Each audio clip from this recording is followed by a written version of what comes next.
इसलिए व्यास जी आप जीव के कल्याण के लिए ऐसी रचना कीजिए जिससे जीव का कल्याण हो और जो लोग भटक रहे हैं वहां ठाकुर जी का रसास्वादन करें।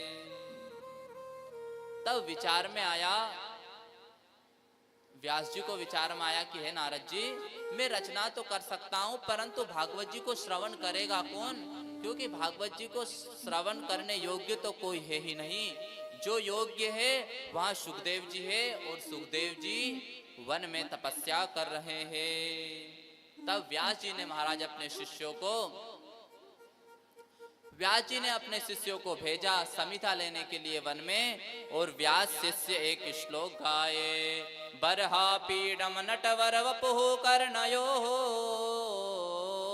कांतिकारम विश्वसवासः कनक कपशं वेदयन्तीं च मालां रंध्रान वेणोरदर सुदया पूरयन् गोपवृन्दैर् वृंदारण्यं स्वपदरमणं प्राविशद गीत कीर्ति।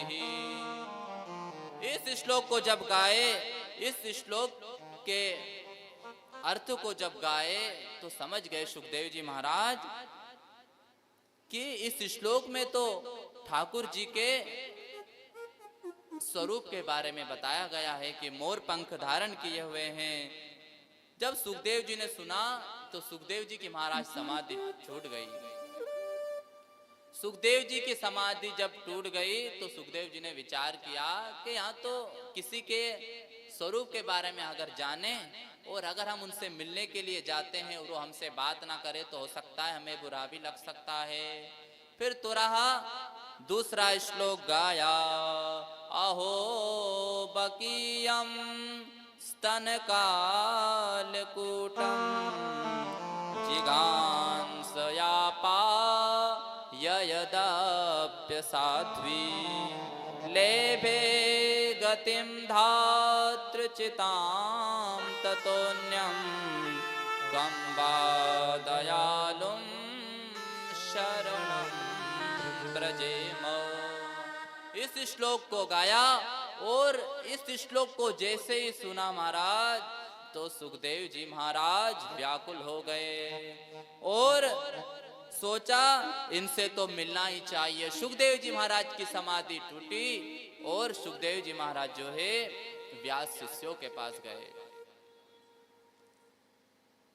व्यास शिष्यों के पास गए तो व्यास शिष्यों से कहा कि ये सुंदर सुंदर श्लोक आप कहाँ से बोल रहे हैं, आपको किसने प्रदान किए?